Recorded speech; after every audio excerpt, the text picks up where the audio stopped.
The sun was shining softly above Los Angeles Airport. It was early morning, and the light made long shadows on the ground. Inside Terminal 5, things were busy. People rolled their suitcases, heard their flight announcements, and rushed to their gates. It seemed like a normal Monday, until he walked in. It was Dwayne, "The Rock," Johnson. He wasn't dressed up like he is for movies or events. He wore a black hoodie, jeans, dark sunglasses, and a baseball cap pulled low. He moved calmly, but you could tell he was strong and confident. He was flying like a regular person today. No private jet. No special entrance. Just him, with a ticket in hand for Flight 197 to New York City. His seat. First class. Seat 1A, the best one. He used a fake name to avoid being noticed. His plan was simple. Fly to New York, go to a secret charity event, then come back home. But sometimes plans don't work when people are unfair. At 7:03 a.m., near Gate B3, most of the people waiting were business folks and a few internet stars recording videos too loudly. The Rock sat quietly in a corner, reading something from his phone about visiting a children's hospital soon. But the flight workers saw him. One gate worker named Charlotte Wells noticed him and frowned. She whispered to another worker named Miles, "Why is he in seat 1A? Miles checked. "He booked it 3 days ago. Paid full price." Charlotte made a face. "That seat is for our top special guest, not a movie guy trying to hide." Miles said, "But the rules say." Charlotte cut him off. "Rules change when someone important calls." And he just did. She picked up the phone and made a call. 30 seconds later, she came back, smiling. "Move him," she said. At 7:12 a.m., people started boarding the plane. When they called first class, The Rock walked up and showed his ticket to Charlotte. She didn't even look at it properly. She said coldly, "Sir, your seat has been changed. You're in seat 6C now." The Rock pulled his sunglasses down and asked, "Excuse me?" She said, "You're in 6C. It's still a good seat." He said calmly, "I booked seat 1A. I paid for it." Charlotte C-miled her arms. "Yes, but that seat was needed for a very special flyer." Just then, a tall white man in a fancy suit and gold cufflinks walked up. He smiled and said loudly, "Is there a problem with my seat?" Charlotte turned and smiled sweetly at him. "No, Dr. Harold. Everything's ready." The Rock looked at him, then back at Charlotte. "So you gave him my seat?" he asked softly. Charlotte didn't answer. She just said, "If you have a problem, talk to customer service after the flight." She moved on. Next passenger. The Rock looked around. People were watching. Some were filming quietly. He pulled out his phone, hit record, and said calmly, "My name is Dwayne Johnson. I booked seat 1A on Flight 197. I paid for it. I arrived on time. I followed every rule. And this woman, Miss Charlotte Wells, just moved me to give my seat to someone else." He showed Charlotte on camera. Charlotte got nervous. "Turn that off, sir." But it was too late. The internet only needs a moment to tell the truth. At 7:24 a.m., he sat in seat 6C. The seat was okay, but the reason he had to sit there was not. He watched the other man, Dr. Harold, sit in 1A and drink champagne. AC miles the aisle, a boy asked his dad, "Isn't that The Rock? Why isn't he sitting in the front?" His dad whispered something back. But The Rock had heard part of it. Sometimes people like us don't get the same treatment. The Rock closed his eyes. But the fire in his heart stayed. At 7:35 a.m., right before the plane doors closed, a man in a black suit walked in. His name was Richard Yamada, a top boss at the airline. He walked right to The Rock. "Mr. Johnson," he said, "can I speak with you outside the plane?" The Rock stood up and followed him into the walkway. Yamada showed him a tablet. "You booked seat 1A. You're also on our VIP list. You should have never been moved." The Rock didn't say anything. Yamada looked nervous. This is going viral. Legal and corporate are calling. Still, The Rock stayed quiet. Yamada stood straighter. "Please go back to your real seat, 1A. The Rock raised one eyebrow. "You mean the seat I already paid for?" Yamada nodded. Yes, the man in it will be moved. And Charlotte will be taken off the plane now. At 7:44 a.m., The Rock walked back to 1A. People whispered. Dr. Harold looked up. Excuse me, but You're in the wrong seat, The Rock said. Before Dr. Harold could say anything else, Yamada was behind him. Dr. Harold, please move. You've been reassigned. But I'm a top member, Harold cried. Not anymore. Behind them, Charlotte was being taken off the plane. Her badge was taken away. People gasped. No one clapped yet, but the mood had changed. The Rock sat in his seat. A young black flight attendant leaned over and whispered, "Thank you for speaking up." The Rock nodded and pulled his hood up. At 8:02 a.m., the plane took off. The lights dimmed in the cabin. But Twitter was on fire. People were saying they gave the Rock seat to some rich white guy and thought he'd stay quiet. Nope. He handled it like a king. By the time the plane was high in the sky, airline bosses were already on video calls. By the time it landed, everyone who made the bad decision would be out of a job. At 2:14 p.m. Eastern Time, the plane landed in New York. Everything was quiet. The crew was nervous. Were they going to be fired? Passengers were glued to their phones. On every app, the video was everywhere. People saw The Rock stay calm, speak kindly, and show the truth. The world couldn't ignore it now. At Delta's office, things were chaotic. A room full of screens lit up with messages, emails, texts, news alerts, and complaints from important clients and civil rights groups. One boss, Tasha Bartlett, stood watching it all. Her helper said, "The story is on all the news."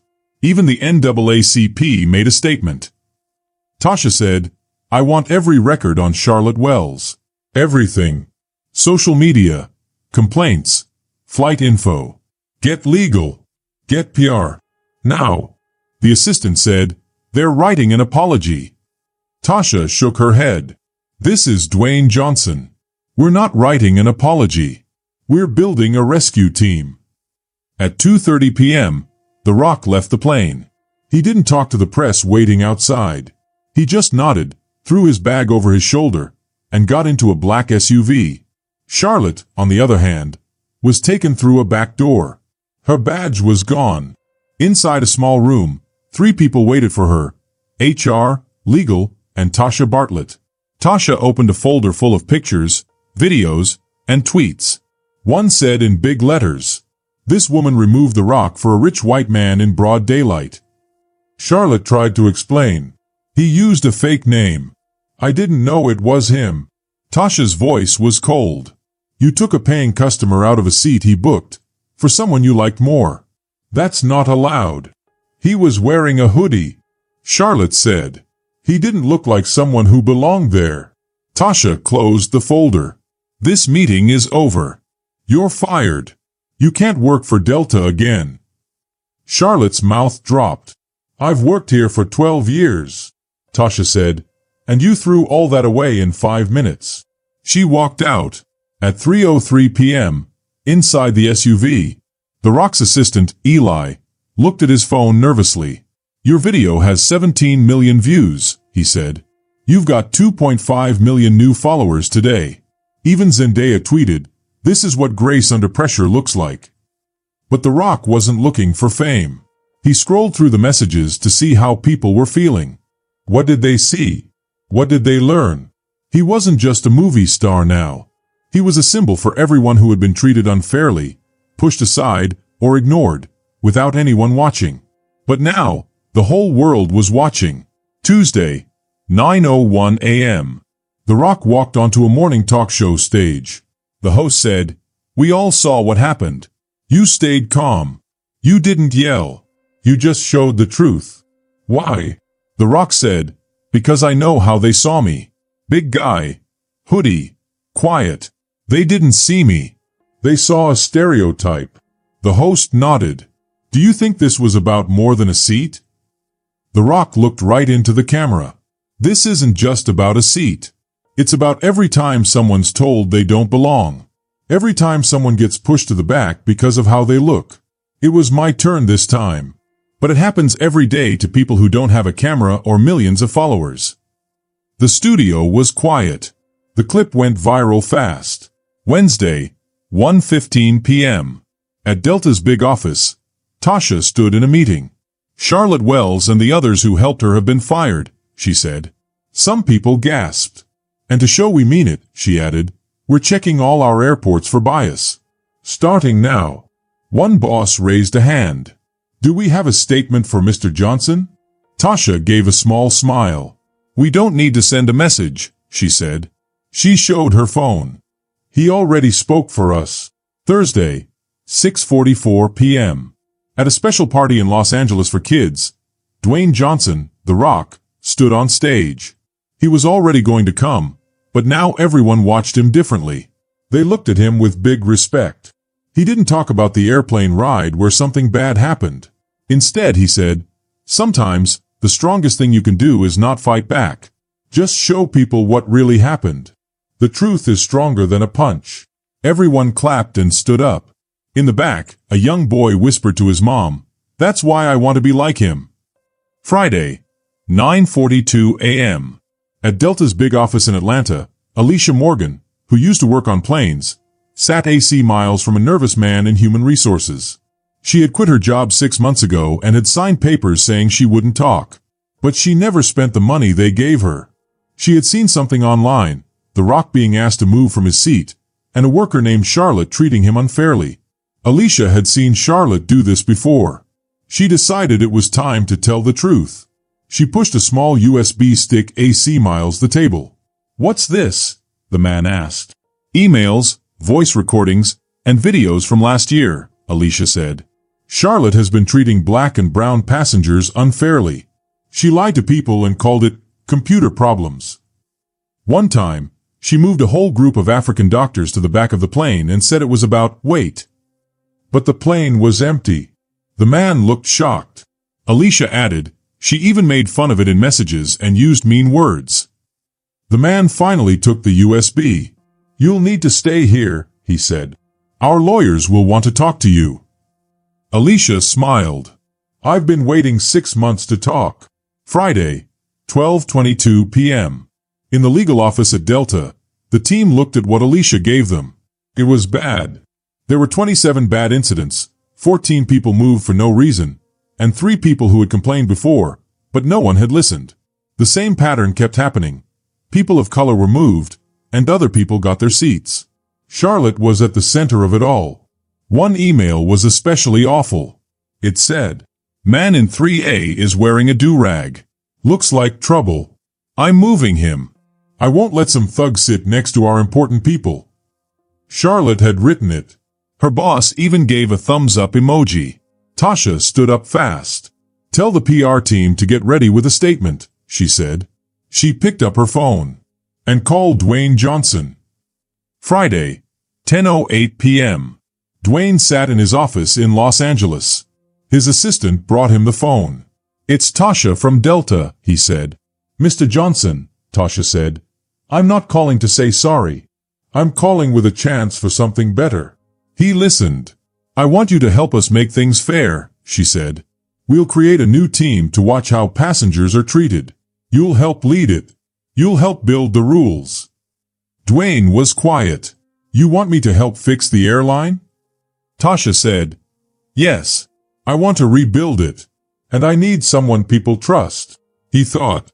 Then I'm listening. Saturday, 10 a.m. At a big press conference in New York, reporters and cameras filled the room.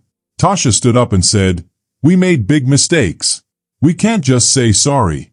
We have to change. Then Dwayne stepped forward in a sharp suit. He looked calm and strong.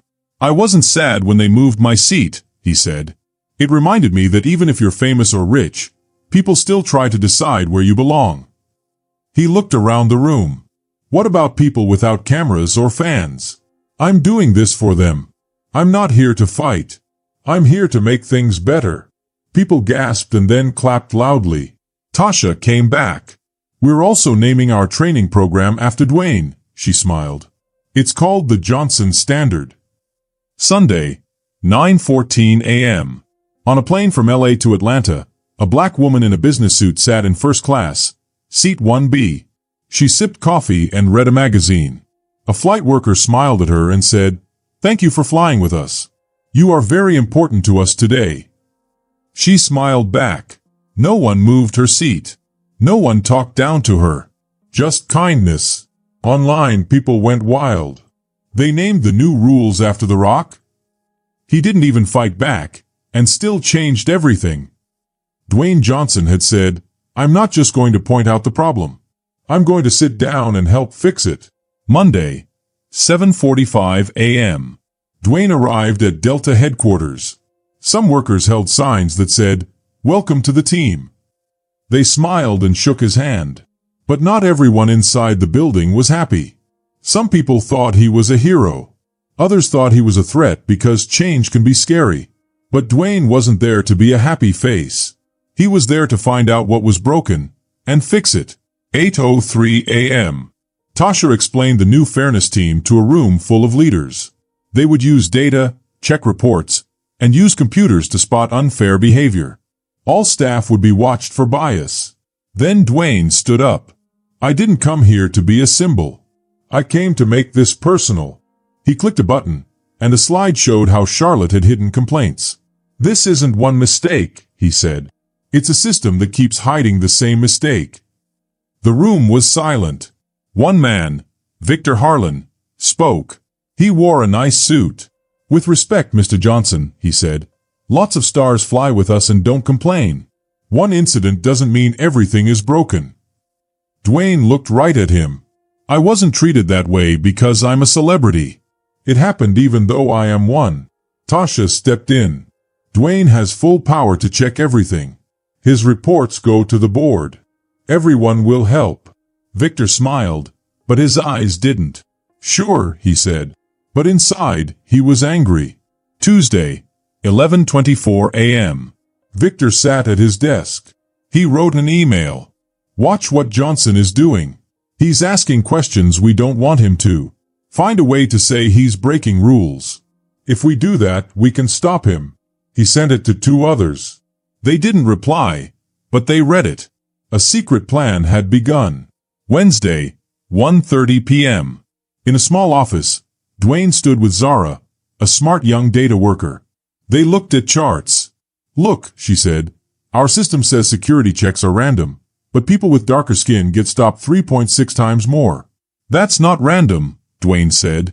"That's biased." "Save the proof," he said. "Don't use the cloud. Keep it safe." Wednesday night, 9:12 p.m. Victor made a secret phone call. "You said you'd stop him quietly," said a cold voice on the other end. "I'm trying," Victor said, "but he has more power than I thought. If this goes public, it won't just hurt Delta. It'll hurt all of us, other airlines, contracts, politics." "You have 48 hours, the voice said and hung up. Victor looked scared. Thursday, 10:03 a.m. In the cafeteria, Zara gave Dwayne a flash drive. "It proves our system is broken," she said. "It was made by a company that didn't check for bias. And guess who hired them? Victor. There's more," she added. "Someone is watching us. Our computer logs were copied overnight." "They're trying to stop us," Dwayne said. "Then we tell everyone," he added. Thursday, 12:41 p.m. A surprise press event started. Dwayne stood next to Tasha and a group of experts. Behind them, charts and videos played. Dwayne said, "Here is the truth. No edits. No spin." He showed how the system was unfair, how complaints were hidden, and how the problem was big. "They tried to fix this in secret. They tried to scare me. But I'm not a campaign. I'm a consequence." The room went silent. Then gasps and applause. Thursday, 6 p.m. Delta's board took a vote. Should we remove Victor Harlan and begin an investigation? All 9 said yes. At 6:18 p.m., Victor was escorted out of the building. Dwayne didn't watch. He was already in another room, starting the next folder, Big Airline Problems. Because now, he wasn't just fixing Delta. He was checking every airline. Friday, 8:03 a.m. In Washington, D.C., at a long table with coffee cups and laptops, powerful airline people looked worried. What started with Dwayne Johnson had grown into something much bigger. Other airlines were being checked. Senators were calling. Lobbyists were scared. And in the center of it all? Dwayne "The Rock" Johnson. A movie star. A kind man. And now, a truth-teller who was shaking up the whole system. 9:11 a.m. Back at Delta, Tasha took a call from a top airline leader named Raymond Voss. "You let this get out of control," he shouted. Tasha stayed calm. "I fix things. I'll let a good man help. You let a movie star mess everything up." Voss yelled. "He's making us look old and broken." Tasha smiled. "Then maybe it's time for the old stuff to go away." Voss stopped talking for a moment. Then he said, "Pull him back or we will." At the airport, Dwayne watched some secret video sent to him. It wasn't from Delta, but from another airline worker. That worker showed 14 times where black and Latino people with TSA pre-check still got stopped, while white people were allowed through easily. Zara stood next to Dwayne. They were watching footage from a United Airlines gate. Every clip showed the same system tagging the same kinds of people. The last video made Dwayne sad. It showed an old black veteran being told he needed more ID, but a white couple with expired IDs got on first-class seats. "This is bigger than Delta," Zara said. Dwayne nodded. "Which means more people will try to stop us." Blue Square, Saturday 9 a.m. Live on TV. Dwayne was on a show called Meet the Nation. The host, Jared Miles, asked tough questions. "Some people say you're just a wrestler and movie star. Why are you doing this?" Jared asked. Dwayne looked straight at the camera. "I've been in rooms where no one thought I belonged. I've seen people treated unfairly just because of how they look. Now, I'm using my voice so they can't ignore us anymore." "Are you making this a national fight?" Jared asked. "I already did," Dwayne said. Blue Square, Saturday 12:15 p.m. Private email. Dwayne got a scary email. It said, "You've made powerful enemies. We control the skies. You're about to lose more than just comfy seats. You're going to lose everything. Back off." Eli, his friend, printed it and gave it to Dwayne. "What now?" Dwayne folded the paper. "Now we find out how scared they are of the truth." Blue Square, Sunday 3:42 p.m. FAA meeting. Dwayne, Zara, and Tasha walked into a big government building. Airline bosses, lawyers, and reporters were there. Dwayne stood at the front and said, "No more secrets. If you want people to trust flying, show them the truth." He showed a big screen. 47,000 passengers moved unfairly in 5 years. 76% were people of color. 82% had already passed checks. People gasped. A senator whispered to her assistant. "This isn't about feelings," Dwayne said. "It's about facts." Everyone started talking loudly. Change was coming. Blue Square, Monday 6:13 a.m. Dwayne's gym. Dwayne was punching a training bag. Slowly. He was thinking. He was winning in public, but behind the scenes, powerful people were angry. Rich people, big bosses, people who never fly economy class, were planning how to stop him. But Dwayne wasn't going to quit. Blue Square, Monday 9:42 a.m. Delta video call. Tasha was on a video call with 4 serious-looking people, lawyers from Delta. One said, "We're planning to sue you, not Delta. We say you broke the rules by showing private data." Tasha said, "He didn't show names." The lawyer replied, "They don't care. They just want to scare him and stop everything." "What if he doesn't stop?" Tasha asked. "Then they'll try to ruin his name next." Blue Square, Monday 11:03 a.m. Dwayne's outdoor gym. Eli showed Dwayne a bunch of news stories on a tablet. The headlines said things like, "Did The Rock break the law? Is this just for attention? Airlines say he's being reckless." "They're making it about you, not the truth," Eli said. Dwayne wiped sweat and said, "That's what happens when powerful people feel cornered. It means we're winning." Blue Square, Monday 2:12 p.m. News studio. A TV anchor, Nolan Reed, looked at a folder someone sent secretly. It had pictures of Dwayne at a party, some old tweets, and a video clip that made him look rude. The label on it said, "Use if he pushes harder." One of Nolan's producers said, "It came from a group connected to the airlines. They're sending this to all news stations." Nolan frowned and put the folder in a shredder. "We'll tell the real story instead." Blue Square, Tuesday 9 a.m. Dwayne speaks. Dwayne stood alone in a quiet room. No crowds. No music. Just him and a microphone. "I'm not doing this for likes or fame," he said. "I got bumped for my flight not because I did something wrong, but because someone didn't like how I looked." He looked into the camera. "I found out it's not just me. It's thousands of people. Every day. Quiet unfairness. And now they want to scare me into silence." He paused. "You can take my seat, my job, even my image, but not my voice." Blue Square, Tuesday 12:15 p.m. FAA Legal Office. Airlines were pushing back. They told the government to stop the new Fairness Board. They weren't looking for the truth. They wanted to scare everyone and stop change. Blue Square, Tuesday 5:02 p.m. Senator Hart's office. Senator Camille Hart watched Dwayne's speech. "This isn't a media war," she said. "It's a civil rights movement." An intern said, "They want Dwayne to stop or they'll take him to court." Hart said, "Then let him speak where they can't stop him, before the Senate." Blue Square, Wednesday 9:30 a.m. Senate hearing. The room was full. Senators, reporters, airline bosses, and people who had been treated unfairly. Dwayne sat at the front with Tasha and Zara. Senator Hart asked, "Why not walk away?" Dwayne said, "Because this doesn't stop with me." He pointed at the crowd. "This is for the kid in the hoodie who gets stopped. The grandma in the wheelchair made to wait. The soldier who loses his seat to a rich flyer. The system is broken. And I've already paid for my seat." Blue Square, Thursday 7:22 p.m. News panel. People on TV talked about Dwayne's hearing. "He's not just defending now," one said. "He's leading," another said. "What if they block him from flying?" a third asked. The host smiled. "Then I think he'll build his own airline." Blue Square, Friday 10:08 a.m. Secret meeting. Dwayne stood in a room with his team, Tasha, Zara, Eli, lawyers, and an old airline CEO. A screen showed a logo, the Johnson Flight Fund, because no one should have to fight for their seat.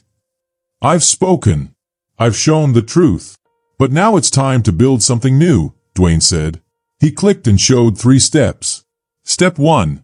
Work with fair airlines. Pay back people treated unfairly. Build an app called SeatWatch. Step 2. Start small flights that help families who've been hurt. Step 3. Push for laws that make airlines prove they're fair. Zara smiled. "You're not just fighting," she said. "You're replacing them." "If they won't share the skies," Dwayne said, "we'll build new ones." Blue Square, Friday 1:23 p.m. Delta office. Voss was pacing the floor. "They're calling it a fund. It's a full rebellion," he said. "Give him 6 months and he'll have planes in the air." Sylvia Denton, a comm expert, sipped coffee. "We tried to shut him up. We gave him more power." Voss said, "What do we do?" Sylvia said, "Don't attack him. Attack the base. Go after the people helping him. Confuse the public. Make Dwayne look messy." Blue Square, Saturday 8:32 a.m. Dwayne's backyard. A camera crew from 60 Minutes set up. Dwayne stood near a pond. The host asked, "When did you decide to stop fixing the system and start building your own?" Dwayne looked into the sunlight and got ready to answer. Dwayne stopped and took a breath. After a big meeting, he looked at all the people in the room. He saw something important. The people in charge didn't really want to fix the problems. They just used fancy words and rules to hide the truth. But Dwayne had a better idea. He created something called the Johnson Flight Fund. It wasn't just about money. It was a promise.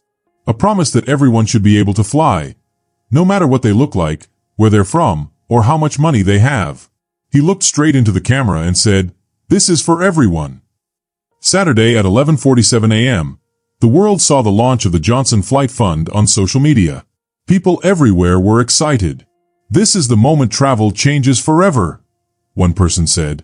There was a new app too, called Seat Watch.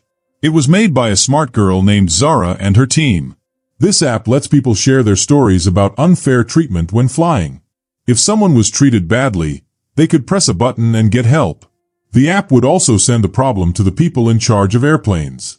In just 12 hours, 18,000 people had shared their stories. Sunday at 2:02 p.m., in a secret place, something sneaky happened. A mysterious person from a tall building sent a file to the news. This file had fake messages and emails that said Dwayne's team paid people to lie. The file was full of lies. But some people believed it. The news started saying things like, "Is this whole thing fake?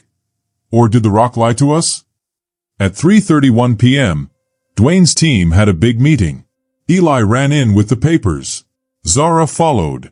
She said, "These emails are fake. We checked with computer experts." Dwayne stayed calm. Eli looked worried. "People are starting to believe the lies," he said. Dwayne picked up his phone. "Then we need to tell the truth fast." At 6 p.m., Dwayne spoke live on TV. No logos, no fancy signs. Just Dwayne and the truth. He said, "They think if they plant one fake story, we'll stop fighting. But we won't." He held up the fake papers. These were made up. 5 experts proved it. He dropped them. But even if they were real, would that change the fact that people have been treated unfairly at airports because of how they look or their name? He stepped closer to the camera. "We're not giving up. We're flying forward." Monday at 7:03 a.m., Zara was at an airport in Germany. She had come to talk about Seat Watch with world leaders. But when she tried to board her flight, 3 guards stopped her. "You've been picked for extra checks," they said. They took her to a small room. No reason. No answers. One of them whispered, "You're on someone's list now." At 10:14 a.m., back in Los Angeles, Eli got 3 calls from Zara. When he answered, she sounded scared. "They kept me for 2 hours. They searched all my stuff. They asked about the fund and Seat Watch." Eli's heart sank. "They're moving fast," he said. At 1:33 p.m., a new video showed up online.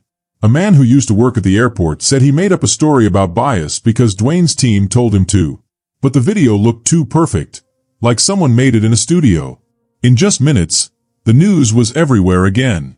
"Is it all lies?" they asked. At 2:44 p.m., Dwayne and his team met again. He walked back and forth. Tasha said, "That man in the video? We checked his story before. It matched the airport's info." Eli added, "Someone scared him or paid him."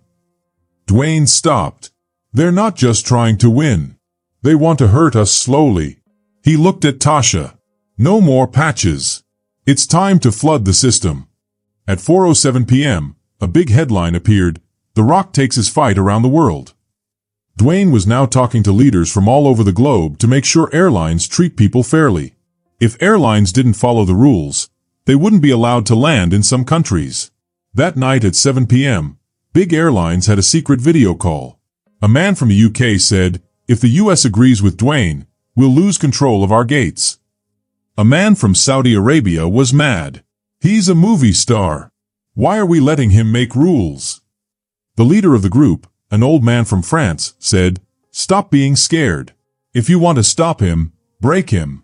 At 9:12 p.m., something bad happened. The Seat Watch app stopped working. Everyone who tried to use it saw an error. All 18,000 stories were gone. A cyber attack had hit the app. The message was clear: "We're coming for you." At 10:02 p.m., Dwayne sat in his backyard, staring at his koi fish. No lights. No guards. Just silence. Eli sat beside him. "They took everything. Even Zara's backups," he said. Dwayne said nothing for a while. Then very softly he asked, "What if they win?" Eli looked at him. "You don't believe that." Dwayne replied, "What if I keep fighting and still lose?" Then, from behind them, Tasha spoke. "Then fight so hard they never forget who made them bleed." Tuesday at 5:03 a.m., Dwayne walked onto a stage in Geneva, Switzerland. Everyone was watching, Leaders from 62 countries, activists, families, pilots. They didn't come because he was famous. They came because he never gave up. Dwayne sat down in one chair, alone. This isn't just about a plane seat anymore, he said. It's about all the ways people have been told they don't belong. He held up a tiny black drive. This has real stories. We saved everything. Hidden and protected by people around the world. The crowd gasped. Then they clapped, loudly. Outside, people were cheering. Their sign said, "Fair flights for all," and "Rock the system." They chanted together, "One flight, one fight, one future." At 6:30 a.m., in a big office in Atlanta, a man named Voss was angry.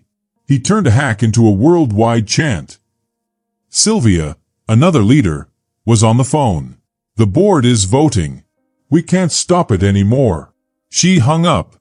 "If he starts a global fairness group, it's going to happen." Voss sat down. "It's over." At 7:15 a.m., the vote passed. A new team called the International Passenger Equity Council was formed. It would make sure airlines treated everyone fairly. By 8:30 a.m., airlines started changing. Singapore Airlines was first. South Africa promised to be honest with their data. Air France said sorry for how they treated people in the past. The FAA said they'd help the new council. Seatwatch came back online, stronger than ever. At 9:42 a.m., back at the airport where it all started, a young black boy walked to the gate with his mom. He wore a hoodie and held a book. The gate agent smiled. "You're in seat 1A today, buddy." The boy looked surprised. "Really? Courtesy of the Johnson Fund," the agent said. The boy smiled. "The Rock gave me that seat?" The agent winked. "He made sure no one can take it from you again." At 10 a.m., Dwayne sat quietly by his koi pond. Eli walked over. "You did it," he said. Dwayne shook his head. "We did something bigger." Eli smiled. "What now?" Dwayne looked up. "Now we fly." 3 months later, on a sunny Sunday at JFK Airport in New York City, something special happened. Big signs were everywhere. "The Johnson Protocol begins today." This wasn't just another flight. It was a new way to travel. Staff wore jackets that said, "Every passenger, every seat, every time." Kids from the scholarship program had helped design a new logo, a simple black airplane seat with wings. At the center of it all was Dwayne, in a sharp suit, smiling. At 10:15 a.m., he spoke again. "When they told me I didn't belong in that seat, they moved something inside me. I could stay quiet, or fight. Because of all of you, we flew together." The crowd cheered. Then kids came on stage. A girl who had been treated unfairly for moving too much now wanted to be a pilot. A boy in a wheelchair shared his story. Everyone listened. Later, on the tarmac, a young man came up to Dwayne. "My grandpa told me to thank you," he said. "You took his seat that day. Dr. Harold. He said he was wrong. He's watching now." Dwayne smiled. "Tell him it wasn't about the seat." The man nodded. "He knows now." All around the world, things were changing. A teacher in LA got on a plane with no problems. A trans man in London was treated with respect. A mom and daughter in Nigeria finally boarded with no delays. The Johnson Protocol was more than a rule. It was a promise. That night, in Dwayne's backyard, Eli and Tasha sat nearby. "I thought this would feel like the end," Dwayne said. Tasha looked up. "It's not the end. It's the runway." Eli raised his glass. "To the man who never stayed seated." They smiled. 1 year later, a kid walked up to a gate. He looked nervous. The agent checked his ticket. "You're in seat 1A, young man. Courtesy of The Rock." The boy smiled as he walked toward the plane. Above him, the screen said, "Flight 197, the day the world changed seats." If you like this story, tell me in the comments. Don't forget to subscribe for more fun adventures and mysteries. Thanks for watching. See you in the next video.